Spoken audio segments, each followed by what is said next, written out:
If you fail to understand, then the same incredible terror that's menacing me will strike at you!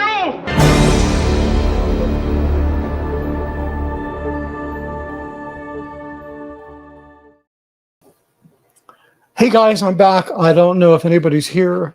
Doesn't really matter. I did this on kind of short notice. I've been meaning to come back for a bit. As some of you may have noticed, I've been on a little much needed break, and I needed to move and do some other things. So while we're waiting to folks show up, we'll just kind of get a few things out of the way. So today, today in getting my dog ready for me to stream, I usually take him on really long walks. So I was walking along this spot called, can you guys all hear me okay? Just want to make sure this is all going according to plan. Okay, I think it is. I apologize, I haven't been on for a while. So today I'm walking along what is known as the Chandler Avenue bike path and outdoor art gallery. I believe this used to be a railroad right away, and then years ago they turned it into a bike path that goes through a part of the valley, from like Van Nuys through North Hollywood into Burbank. The part that I was walking in today is kind of industrial. It's a little bit of a blighted area, and so what the city did was along the backs of all the warehouses, they hey, hi, thanks for showing up. So on the back of the warehouses, they have all these murals. And it's kind of a lovely place to watch. Here, so there it is. That's what it looks like. So as you can see, it's a really industrial area. It doesn't look really trafficked right now, but there's lots of people that walk. It goes on for miles. There's lots of people that walk upon this thing every day. But today there was something strange. I noticed something out of the corner of my eye. And I walked up to it and I saw this sign: Scientology traffics children, traffics immigrants. And then I noticed that on every telephone pole along the area I was walking, somebody had put these signs up on the telephone poles. And then I noticed there wasn't just one, but there was two of them. And then the other one is also dedicated to the kids can't consent. You know, I didn't hit the. Let me see many. Anyway, I didn't. I was kind of in a hurry to get back here, so I didn't actually check out the what do you call it? The the code. I just can't remember. My brain is just like fried at the moment. So anyway, I thought this was amazing. I thought, well, that's really a cool campaign that somebody could do. Hey, CO Bill, CO Bill, thanks for showing up. Nice to see you again. So I was thinking, wow, this is amazing. This is QR code. That's what I was looking for. I didn't check out the QR code. I'll do that. I think it's too small right now to do it on my phone because I don't know. I don't know where that leads to. It leads to a tiny URL. I'm sure it's what do you call it? It's probably the Aftermath Foundation or SP, whatever. It's just a bunch of maybe somebody's YouTube site. I don't know. But whoever put that up there, if you are aware of this and you want to reach out to me, I would be more than happy to talk to you about this because I think this is an incredible idea. It's so simple. I never thought of it. This idea that you can protest locally in your neighborhood, on your street, or someplace in your city that you think might people might notice, like this. For those of you who are just joining, this is the Chandler Avenue outdoor bike path. Bike path and outdoor art gallery, where I found these signs this morning, and they went on for as far as the eye could see. So this is great. If you have a printer and you have some paper and you have a staple gun and something to say, if you want me to write one for you, hit me up. I'll write it. I think I'm going to do this myself. I know a few places near police stations and so on. And, you know, we hear a lot of talk. We're going to get to the main subject of this, but we hear a lot of talk about, how come the FBI hasn't done anything? And you talk to the FBI and everything's still the same. Now, keep in mind that most of the stuff that we hear about Scientology is not federal, it's local. Like, think about the Danny Masterson trial. That had nothing to do with the FBI. They weren't involved. They weren't even taking notes. Maybe they were taking notes. I know after I spoke to the FBI, I had somebody I knew reach out to me about an incident that happened to them, an SA incident. They were trafficked to England, working for the church. And so I called someone who I knew at the FBI, and they're like, yeah, we'll take notes, but that's not us. That's not federal. That's a state matter. Well, actually, that happened in England, so you'd probably have to reach out to local authorities there. But so this is kind of an issue. But, so how do you handle that? Well, they say all politics is local, and this is actually a very political issue, believe it or not, socio-political. So make it local. Put these in your neighborhood by all means. So what we're going to talk about today, excuse me, I got a cough. Let me just get rid of this thing here. Yeah, so what we're going to talk about today is chapter 14 of my book. I think it might be my favorite chapter. And it deals with the Nazi propagandist, Leni Riefenstahl, her work, her relationship to Hollywood. Her relationship to Hubbard and Hubbard's relationship to Hollywood. So for those of you who might need a little context as to who she was, Leni Riefenstahl was a noted actor and dancer in Germany in the 30s who had made her film directing debut with a film called The Blue Light. And this was a big, important film in Germany, very popular. And she was a household name. She was tapped by the propaganda minister at Hitler's request to to come and be like a propagandist for the Third Reich. She made 2 films. One is called Olympiad. The other is called Triumph of the Will, which you may have heard of. It's very famous. They're both on YouTube. You can watch them. I studied them back in film school. Everybody does, because these are... Okay, so hold on. Let me just put this up real quick. Thanks. I got some information I did not have. So this is from Kaz. Thanks, Kaz. Mitch, the guy doing these flyers, is Eric Rader on YouTube. Fantastic. So big shout out to Eric Rader. I'm like, I saw your stuff on my walk, and I was really impressed with it. So thanks for that. Maybe he's got, I'm going to check it out. Maybe he's got sample flyers we can all, do. Hey, just want to check real quick, because I'm back newly, and as you can see, the blanket fort is behind me, so I'm finishing up my audiobook. But oh boy, so yeah, we're good. I should sound fine. Okay, good. So let's carry on. So I've been fascinated by Leni Riefenstahl for a long time, and let me just flip through these photos here. This is an original poster from the film. This is one of the grand shots, interior shots. Most of the shots in Triumph of the Will are exteriors. It was shot at the Nuremberg rallies. I think it was just before Germany invaded Poland. I'm not sure, but it was just not quite. The war hadn't, broken out. It wasn't really considered a world war yet. It was just a war in Europe. So, but it was shot over a period of 4 days. There's almost 60 hours of footage that it was cut from. All of that footage has been,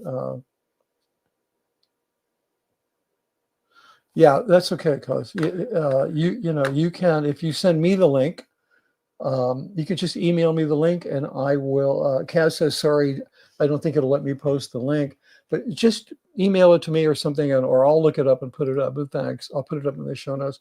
So anyway, these I know everybody has seen these images. Like, let me see, where is it? Let me pull this up here. Okay, this one. This is the Nuremberg Rally. Everybody's seen these kinds of images, but may not know that all of these grand, glorious, incredibly powerful, heroic images we have of the Third Reich are all from the film Triumph of the Will. I mean, it is probably the most, clipped and scanned and reused and edited into documentaries film of all time. So I'm sorry, I got to turn my notifications off. All the things that I forget to do because I'm completely out of practice doing this. Okay, good. So I dedicated a chapter of my book, Take a Drink, and to Leni Riefenstahl, and we're going to read that today. So without further ado, let's get into it. This is chapter 14, and the title of it is The Seduction of Opportunity, and I think you'll understand that title once we're through it. So here we go.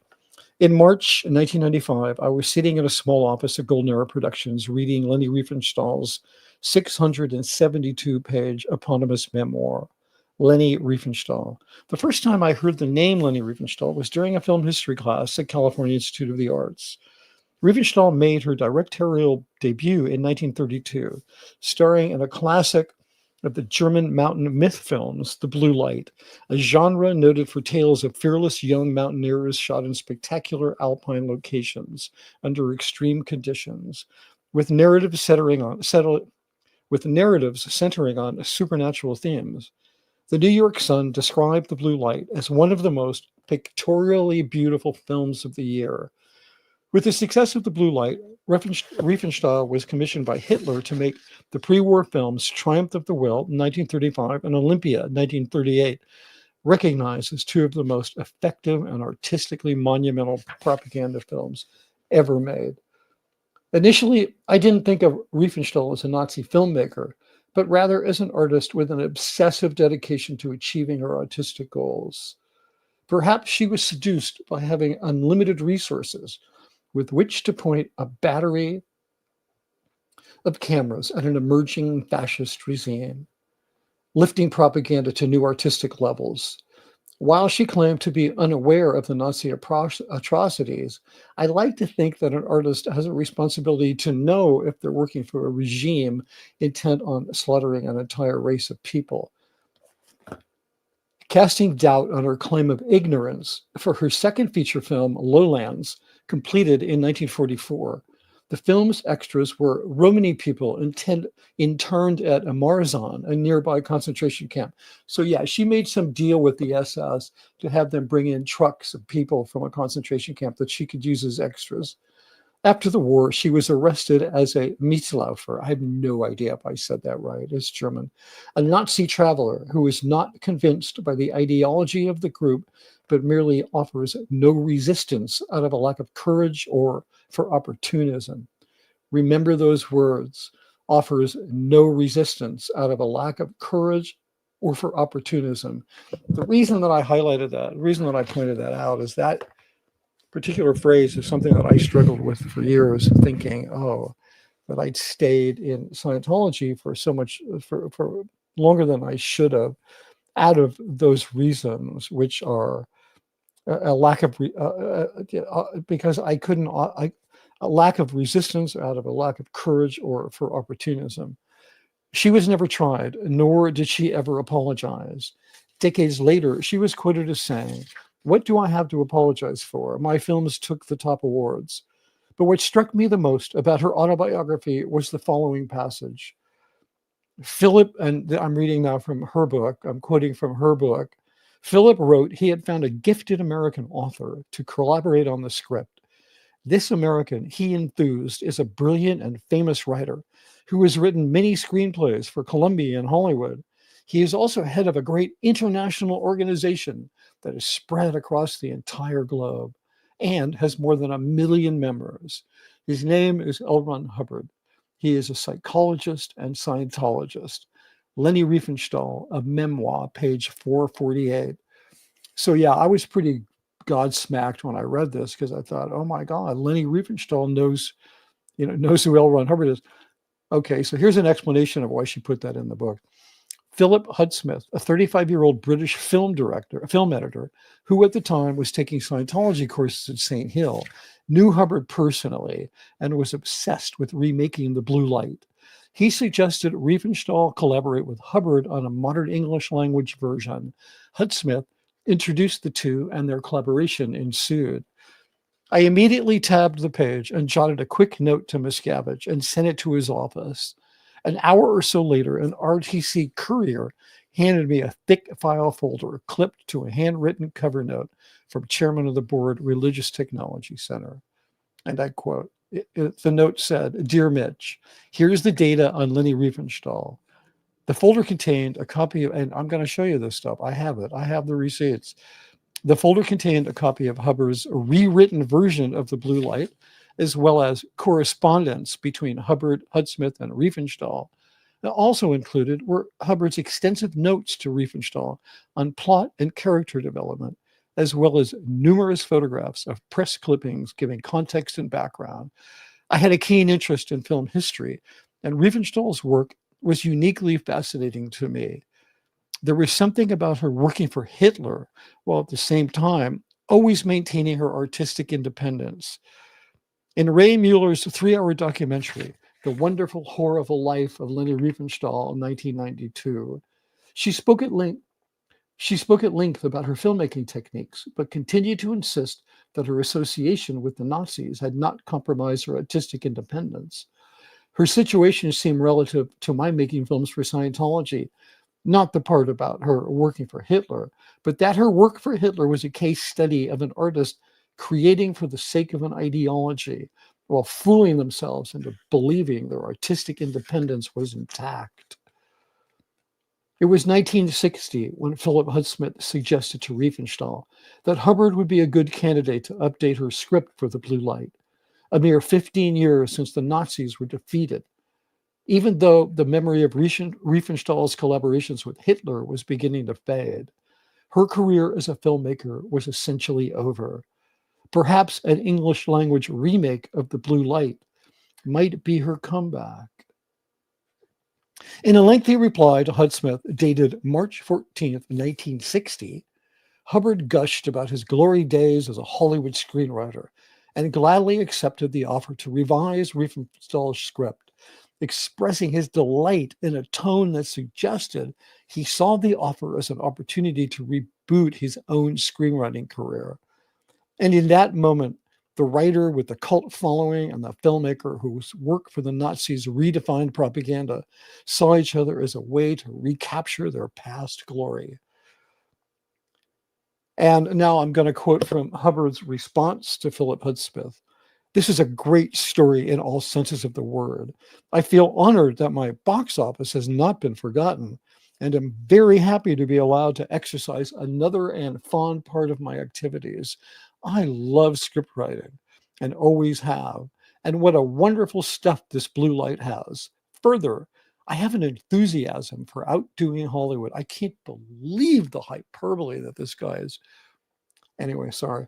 I have an enthusiasm for outdoing Hollywood. It is a private vendetta. I wince when in California. This has never been published, this letter. I think I shared this with Tony Ortega, the letter. I wince when in California, producers recall fondly the box office, for it has always been my opinion that it would have been much greater if they hadn't gutted my scripts. Narcissists are always the victims. And also, Ed Moll, the manager of Universal International, needs a lesson. Okay, so let's open that up and unpack it.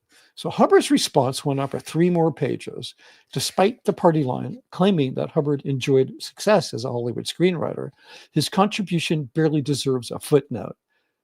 In Hubbard's time, literary giants such as Herman J. Mankiewicz, F. Scott Fitzgerald, Dorothy Parker, William Faulkner, and Raymond Chandler were lured to Hollywood at the prospect of easy money to be had writing screenplays. As Citizen Kane's screenwriter, Mankiewicz famously remarked to his fellow scribes, "Your only competition are idiots." Among the idiots he was referring to were most certainly writers who scripted the B movies and the serials that ran before the main feature. Many of Hubbard's dime novels were used as a source material for such serials, the most notable being Columbia Pictures' The Secret of Treasure Island. In a classic example of the never-ending hyperbolic Scientology, In a classic example of the never-ending hyperbole Scientology grinds out when describing Hubbard's various achievements, LRonHubbard.org claims that The Secret of Treasure Island was the most successful serial of all time. However, people didn't go to the movies to see serials. They went to see the main feature. So by what measure was it the most successful serial of all time? I would have thought such praise would have been awarded to something like Buck Rogers, or at least something that had lodged itself in the culture's collective consciousness, not something no one has ever heard of. No one ever heard of The Secret of Treasure Island. Yeah, just so you know, back in those days when these things were in the theaters, pretty much movie theaters were the only places that were air conditioned. So on hot summer days, people would go spend the entire day at the movies.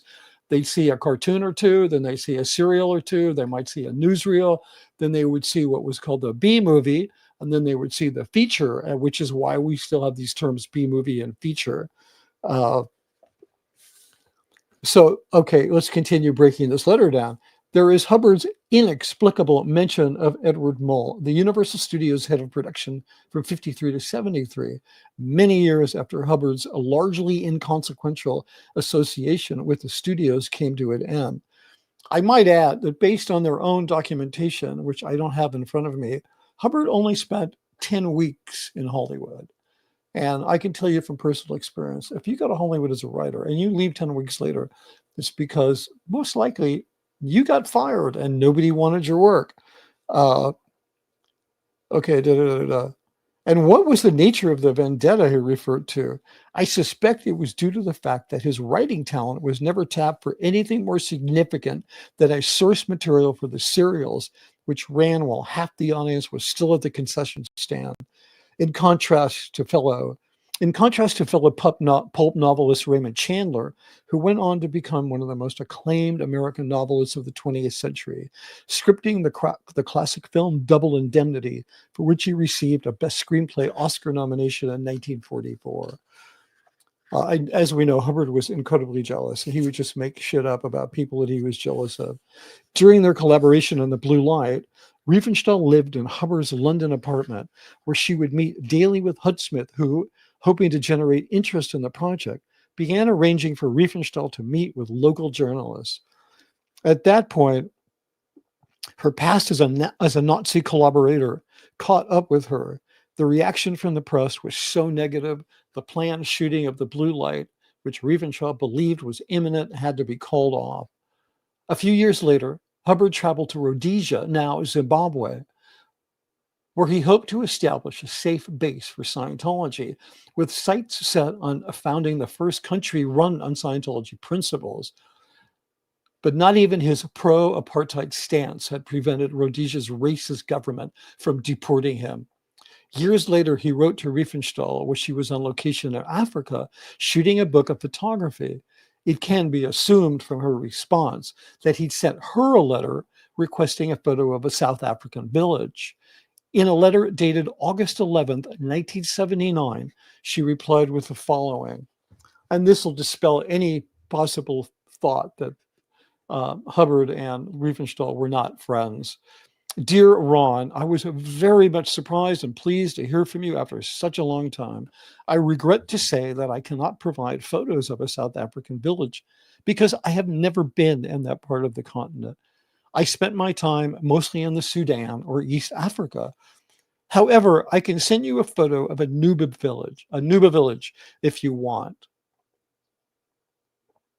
In this case, I have to know whether in color or in black and white, and which size. I hope you are doing well.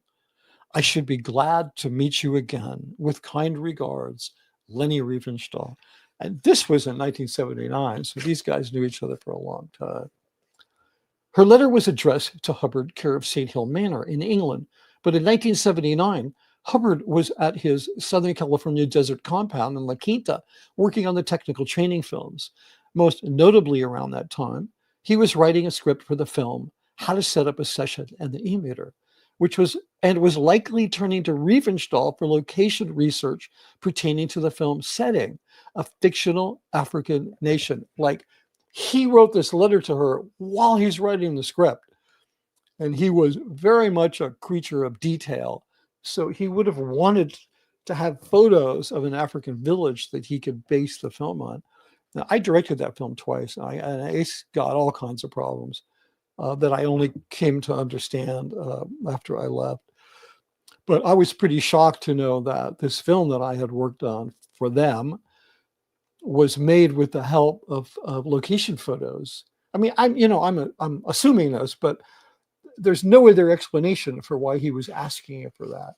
At the exact same time, he was writing a film that took place in a fictional African nation. Riefenstahl continued her artistic career behind the camera, publishing a few notable books of photography, but was never to make another film. Hitler's favorite filmmaker, remained a pariah of the German cinema until she finally passed away in 2003 at the ripe old age of 101.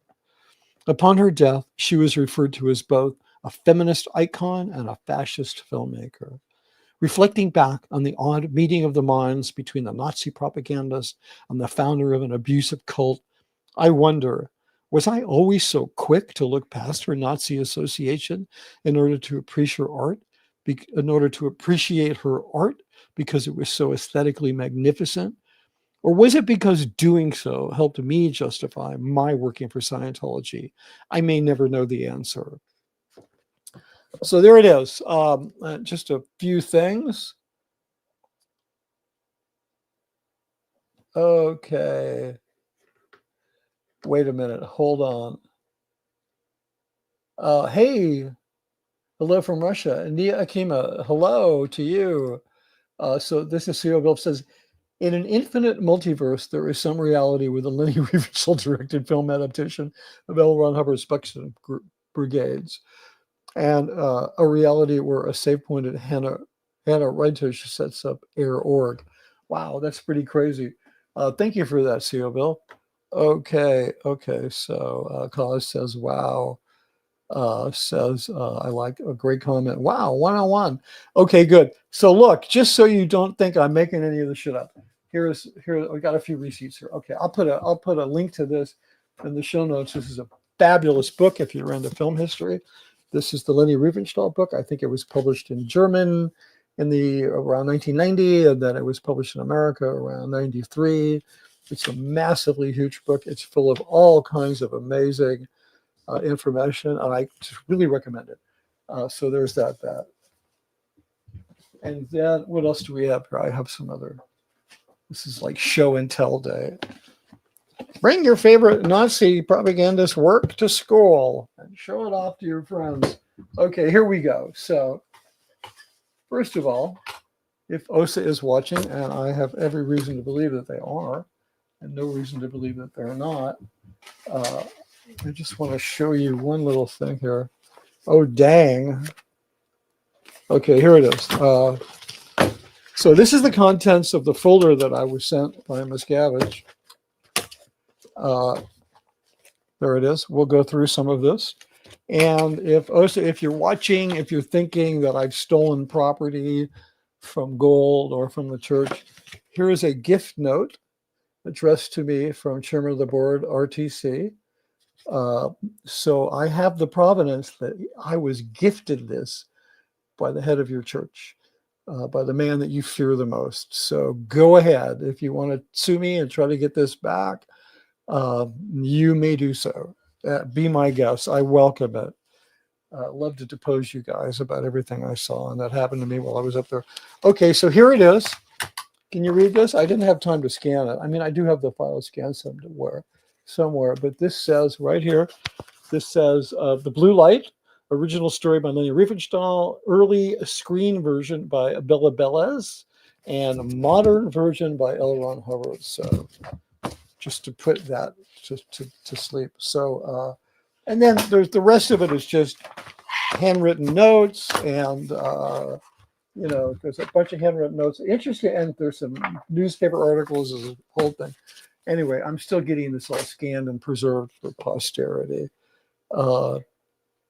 So yeah, but there you go. That's basically the deal. So I'm trying to think. There were some other things I wanted to go over about this. So yeah, anyway, it's just like Hubbard, there was a pretty tremendous effort to whitewash this woman. And I used to really genuinely not think of her as a Nazi filmmaker, just because, we were in class to study her work. So we're not going to get into the politics of it. But then throughout the years, I always kind of vacillated on this thing. I mean, I remember reading a story about Marlene Dietrich. You may know she's a very famous German actress from that time who fled Germany, came to America, did some really phenomenal films. And she was good friends with Leni Riefenstahl. And there's an accounting where Marlene Dietrich grabs her and says, "You got to get out of here. We need to leave this place." And then all of the artists fled, there was a huge migration of filmmakers from Germany to America, not just America, but also France and England, but mostly America, and some directors, a lot of cinematographers, and some actors. And Leni Riefenstahl was like, no, I mean, Hitler's just given me this phenomenal job. I got no reason to leave. Just as an interesting side note for any of you film noir fans, if you know what I'm talking about, like black and white films from the 40s and 50s, that film I mentioned in the book that Raymond Chandler had written, Dialing for Murder. These were all this what are known as film noir, which is sort of very dark, angular looking treatment of these kind of dark stories, murder stories, detective stories, and so forth. Those films are shot in the style of what is known as German Expressionism. And the major influence of the German cinematographers who fled Nazi Germany is they brought that style, which then came to be known as film noir. So, one of the things that happened when Hitler took over and everybody fled was that there was a bit of a diaspora, of an artistic diaspora. There were some tremendous German cinematographers, directors back then. Some people aren't aware of the first horror film ever made. It was German, in the German Expressionist style. It's a film called The Cabinet of Dr. Caligari. You can see it. It's on YouTube. There's a restored version of it. It's an absolutely incredible film, and it is influencing films today. As I said, it was the first horror film ever made. I mean, nobody had ever thought about making a scary film until the Germans did it. So that's pretty much it. Does anybody have any questions about this? Because I'm certainly willing to take them. Let me just go through some of these. Okay. Okay. Anybody? Okay, cool. So I'm going to try to be streaming regularly, bringing new content. The last couple of months have been really chaotic and moving, and being involved in some other projects and the like.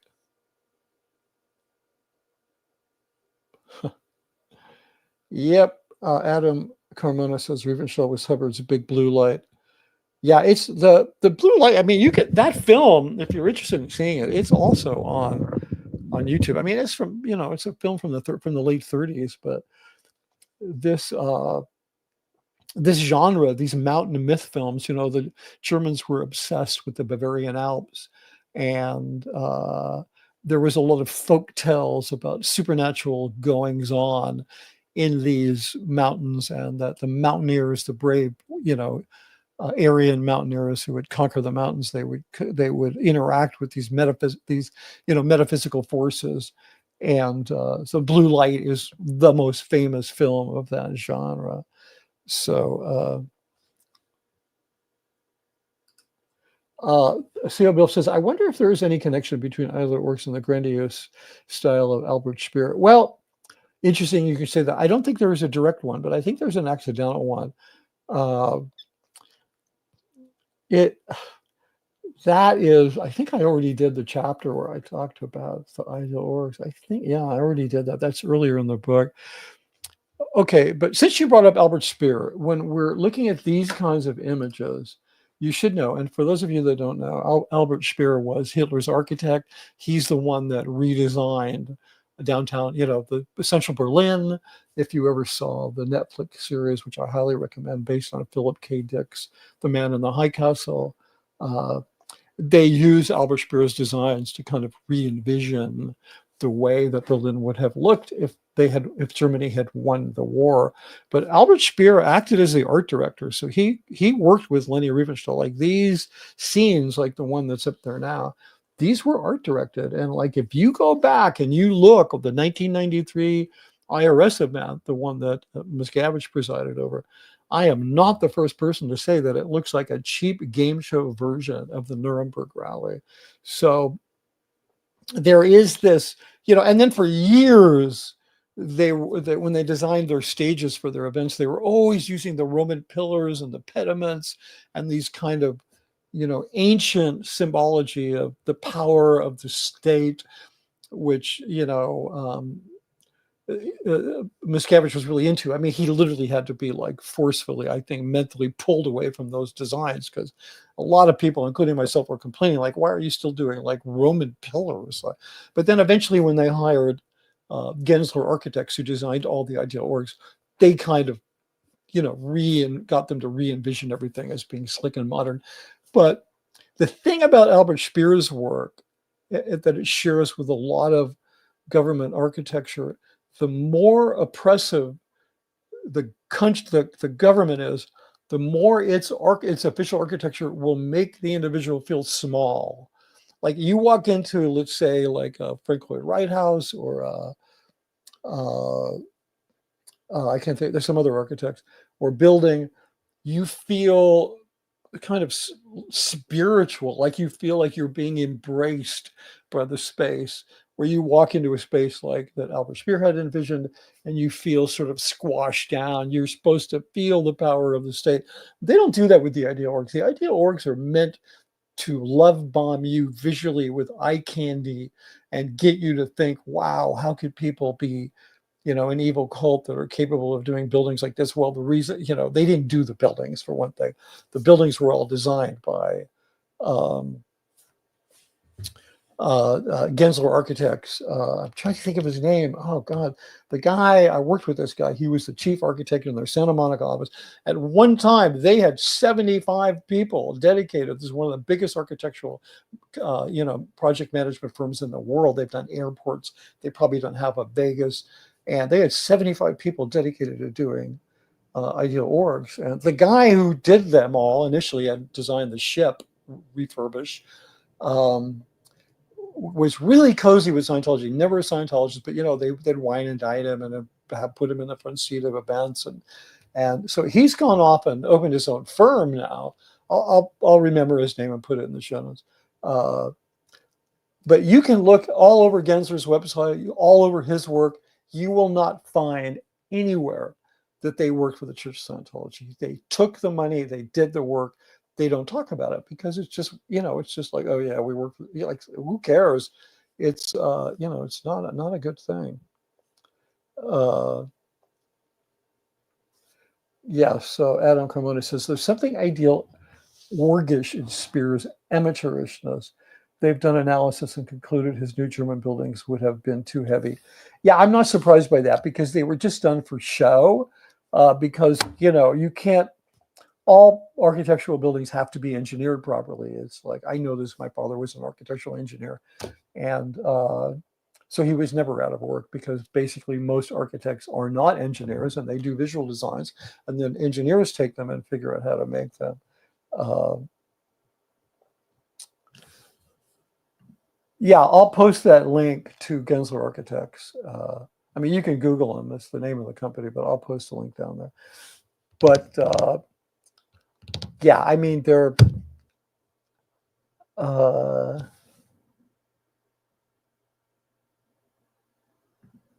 interesting. I did not know this. Adam Komodo. There's a lot of mountain climbing mythos in the occult. Crowley was a mountain climber. Oh, Crowley, I think it is. Yeah, Aleister Crowley, who was a black magic guy who Hubbard talks a lot about, but in reality, Hubbard never met him. It was interesting because long before I was in Scientology, I think when I was probably 16 or 17, I read, I have it here somewhere. I should pull it out. I still have the book. I read Crowley's Diary of a Drug Fiend, which is a really interesting book. And it's just like, I can't, the idea that Hubbard was into Crowley. Crowley was insane. He even said, oh, my mic is just fucked up. Sorry. Crowley was insane. He admitted to being insane. He wrote about being insane. He was absolutely crazy. But I did not know that there's a lot of mountain climbing mythos in the occult. I can tell you that the German mountain myth films are very occulty. So yeah, take a look at The Blue Light. Like I said, it's on YouTube. And yeah, you can check that out. Anyway, so I'm going to wrap this up here. Thanks for helping me kind of get my feet wet again and get back into this. I'm going to wrap up reading these chapters. I'll try to do it more regularly. I have some other content. We're going to keep this as a kind of a drama-free zone. I'm just not interested in any of that stuff, but we're just here to, tell you things that I learned about Scientology. And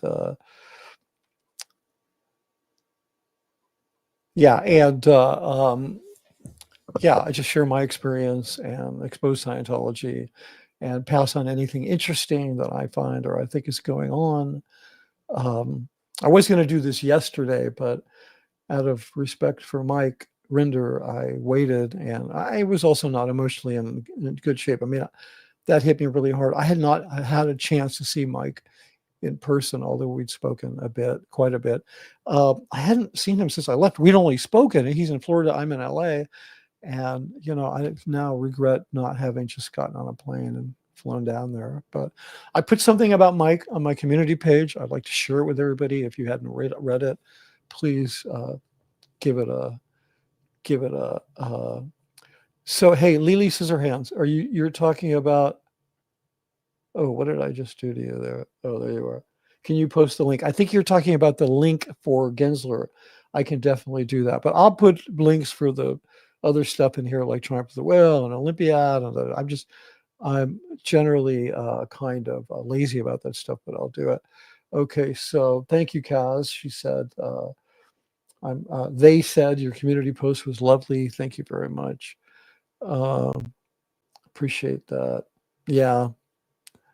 I'm just hoping that some of the folks that were on a revenge tour aimed at Mike will just kind of calm down now and just maybe move on.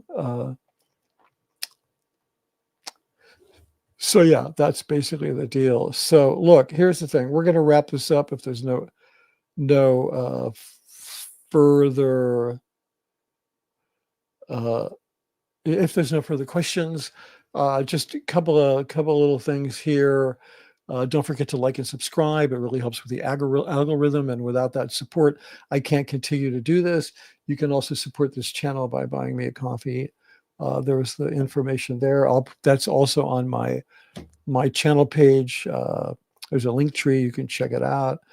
If you would like to buy a copy of my book, autographed or not, you can get an autographed one at mitchbrisker.com. You can order a lovely hardback from Barnes & Noble, or a not so lovely hardback or paperback, or that other one. What is that? Kindle from whatchamacallit, Amazon. And if you want to contribute directly to the channel, you can do that. You can PayPal me at mitchbrisker@gmail.com. And any support you can give is great, because I can't really do this without some support, because I'm super, super busy. Okay, thanks. Okay. Yeah, thanks, Leon. I will definitely post that down there. And why can't I think of the guy's name? Very talented architect who did all the ideal orgs and then moved on. I don't know who's doing it now. I mean, somebody else from anyway, so it's whatever. We'll put it all in there. I got some really good stuff coming up. We're about to hit the longest chapters of the book. They're like I think there's two chapters that are almost like a quarter of the entire book. And they're very, very recent information about Narconon. One's about Narconon, the other's about Scientology Media Productions, and the other is about all of the shit that hit the fan when I was leaving. So anyway, we'll get to that. And meanwhile, I'm recording my audiobook.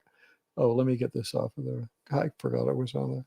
So that's pretty much it, guys. And I want to thank my dog, Weston, for not molesting me at all during this stream, because he's having a little bit of trouble, I think,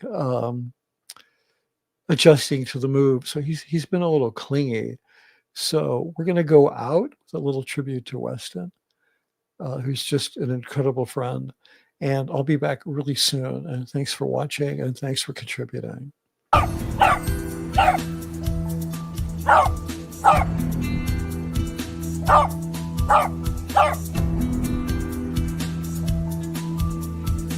Oh!